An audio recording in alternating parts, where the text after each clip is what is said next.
So, good morning and welcome back to Daily Transfer Update. Happy Thursday. It's still boring without football, I can't lie. But listen, I'm going to try and lighten the mood.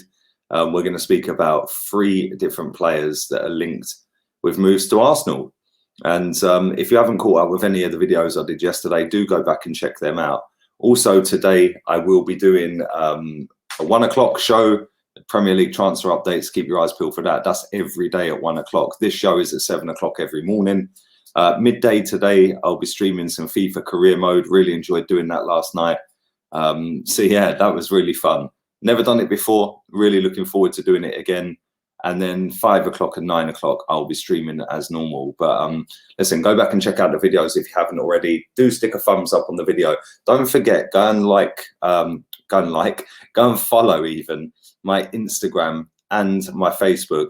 Both links are in the description, so go and check that out. Less than 70 followers away from 10k on Insta, so that helps with the swipe up feature, which helps get the videos out to more people. But I want to start off with Dani Ceballos. Now, Dani Ceballos is obviously on loan at Arsenal from Real Madrid. He's had a bit of a mixed bag since he's been at Arsenal, really. One of his first games, it might have even been his first game, was Burnley at home, and he was 10 out of 10. Genuinely, I gave him 10 out of 10 on player ratings. He was superb that day. Since then, it's kind of been hit and miss for him. You know, he came on against Tottenham in the 2-2 at the Emirates when we were 2-0 down, and he was superb in the second half when he came on. Watford away, he was fantastic up until half-time, and then he was subbed for some unknown reason. Unai Emery works in mysterious ways, obviously paid with his job in the end. But we haven't really seen the best of him since he's been here. Now, he's, in my opinion, surplus to requirements at Real Madrid this summer. Real Madrid are looking for a striker. Benzema's pretty much done and dusted at Real Madrid.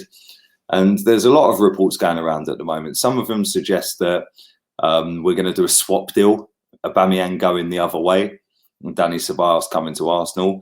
The couple that I've read in the last 24 hours suggest that we're just going to do a straight £30 million deal for him. Now, in the grand scheme of things, £30 million doesn't seem like a great deal of money for a midfielder who can play anywhere in midfield, really. Listen, he could play at number 10, he can play at number 8, he could play at number 6. He's a very technically good footballer. Is he good enough to get us where we want to be is the question. I'm still not convinced. I haven't seen enough of him consistently to suggest that he's going to kick on and he's going to be that guy, that linchpin in midfield, that Fabregas, that Cazorla, to kick us on and make us go further up the table. It doesn't help when we've got a pretty shaky defence in front of him. It doesn't help when he's got Granit Xhaka and Mesut Ozil in and around him. And I don't know, man. You know, I just think that we could do possibly a little bit better with that sort of money. You know, there's other players out there. Maybe we should spend a little bit more money and go and get a better player, completely next level player. I don't know, but I'd love to know your thoughts on Dani Ceballos. Should we be spending out in excess of £30 million for him? Leave that in the comment section down below. Let's move on to Upamecano. Now, Upamecano, we've been linked with him all through last summer. I remember sitting in the Datsun, driving down the mountain in Torrix in Spain, and just try and get a signal to do live streams where we all thought we were going to get this guy. Then it comes to January, the fee's gone from 80 million to 60 million, and now the fee is around the £40 million mark, and that is because he'll be going into the last year of his contract come the 1st of July. Now, all the reports coming out of Germany at the moment suggest that he's going to be handing a transfer request in and he wants to leave RB Leipzig. And listen, the guy's a very, very good player. He's got world-class ability. He is a fantastic centre-back. £40 million is going to be an absolute bargain to somebody, especially when you look at the likes of Harry Maguire. He went for 85 million. Virgil van Dijk is world-class. For me, he's the best centre-back on the planet. And he went for 75 million. This geezer's only, 20 years old? I think that he's nowhere near hitting his peak. He's absolutely superb. We see him against Tottenham the other week when we did the watch-along. And he has got absolutely every attribute to succeed at the top level. Now, coming to Arsenal, would that be a step down in his career? Probably. You know, Leipzig are flying high in the Bundesliga at the moment, and we're not doing so great. We're 9th in the table. So, listen, there is going to be a lot of interest from other clubs. Pretty much every single team on the planet in the top tier, the elite bracket, are going to be after Upamecano, aren't they? So, I'd love him at Arsenal. I think he's that guy. We see when Van Dijk went into Liverpool, he made Dejan Lovren look world class. You know, that's not easy because he's absolutely rubbish, isn't he? But is this the guy that we can poach away from every other team? You know, because like I said, Barcelona are going to be on the lookout, Real Madrid, even Liverpool. Can you imagine him next to Van Dijk next season? Jesus Christ. But it's going to be very difficult to get him away from every other team and get him to Arsenal.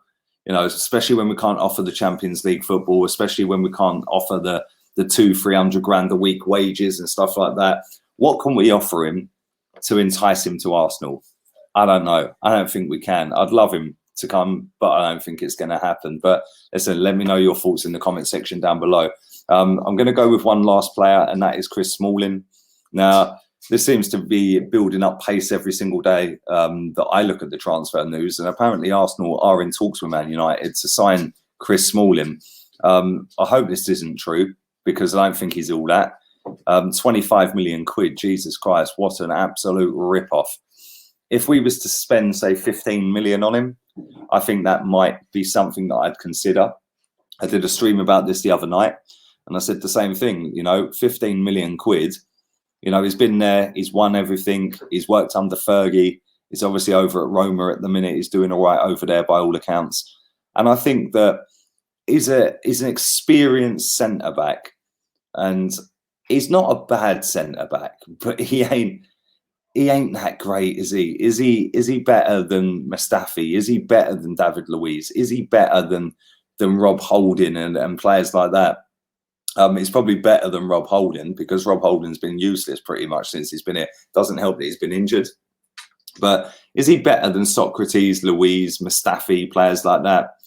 I'm not so sure. I don't think he is. And you know, £25 million is a hell of a lot of money. And the fact that Man United are quite open to letting him come to Arsenal suggests that that they don't rate him at all. They obviously loaned him out, and he's obviously over at Roma at the moment. But again, I'd love to know your thoughts on Chris Smalling, and I'd love to know whether you'd take him. You know, if so, what would the fee be that you'd accept? Because we've wasted a hell of a lot of money on players over the years. Skodran Mustafi being one of them, £35 million for that guy. It's not great, is it? I do not want another Man United reject coming to Arsenal like Mikel Silvestre did.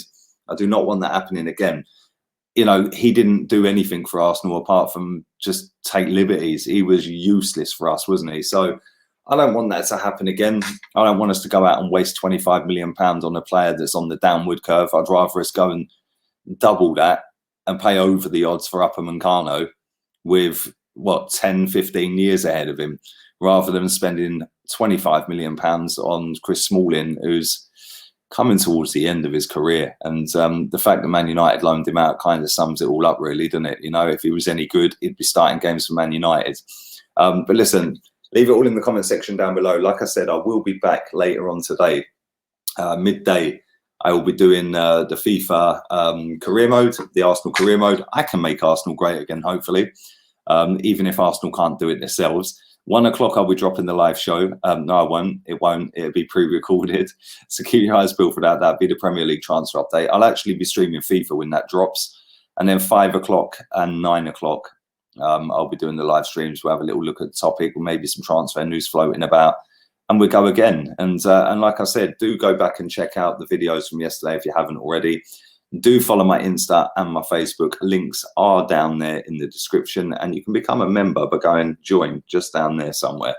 So until later on today at midday when I'm doing the FIFA career mode, all have a wonderful Thursday. I'm out of it. Laters, peeps.